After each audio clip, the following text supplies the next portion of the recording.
Good morning, guys. There's a question that I get asked a lot from people in clinic and salon land, that is, when is the right time to hire new team members? And there's a few elements to this, and I'm not going to unpack all of the elements today. I just want to focus on one, because I don't think it's as easy as sometimes the feedback is, if you're booked up to 80%, then you should probably go and get someone ready. You know, your client numbers are getting to a point where you probably need someone soon, right? So get someone sooner rather than later. It's actually, that's a very pragmatic way of looking at it, but it's actually not the thing that you should be looking at fundamentally, right? I think the biggest challenge for people is that they feel like, and I've mentioned recruitment as far as profitable service menus go. I've said that you're not going to be able to outrun a low profit service menu with team members, right?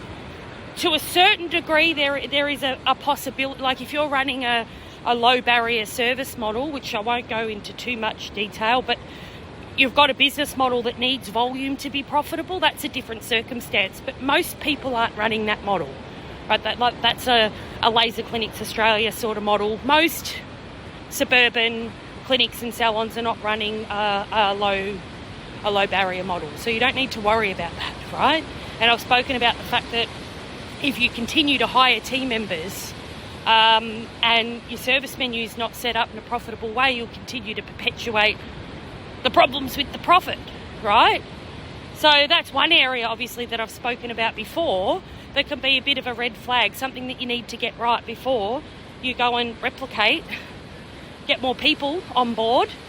You don't want to be replicating problems, right? And one of the biggest things I think catches business owners out is that they've often got issues of profit showing up in ways of performance, culture. You know, it could be that the systems aren't there to adequately support the team members. There's a lot of dysfunction going on in the business. And then there's the crunch of, we need another person because we need to be able to service the demand of clients. But on the other side of that, you've got other team members that maybe are not retailing. They're not profitable per se, in that, you know, week in, week out, you're still having to have performance conversations with them. I would say that that is also not a good time to hire a team member, right? Why would you bring it? There's something going on with your leadership or your operations if you have other team members that are not doing what you need them to do, right? From a performance perspective. Going and getting another team member, and sometimes I see this happening, where they go and get another team member and it's like, because they're just going to be able to do what I need them to do. You know, when I look at this bunch over here, they're all just hard work. I'm going to just go and hire someone that's going to get it. You're going to replicate your problem, right?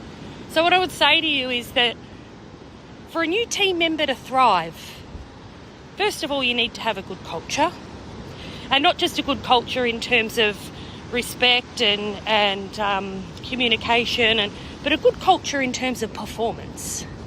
You need to have a substantiated training and an induction system that knows that does cultivate performance, right? So take it as a hint that if you've got other underperforming team members, the likelihood that you're going to acquire another underperforming team member in a recruitment campaign is actually high.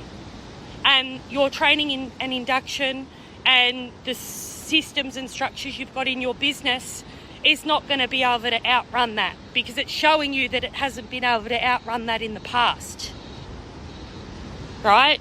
So again, there's no magic bullets in business. If you're having problems with the existing team members, going and getting a new one's not going to fix it, right? You have to fix you. You have to fix what's going on in the business. You have to get to the core of the issue. before you go and get another person. You know, I think the challenge is people just replicate problems. The problem existed, let's go and put a band-aid on top of it with something else, and then we create another problem. Your problems stack.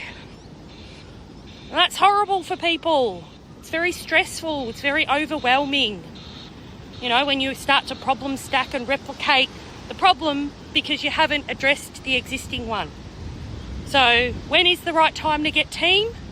Not just when you're 80% booked, but when you've got a substantiated track record of being able to build performance and healthy culture in your existing team.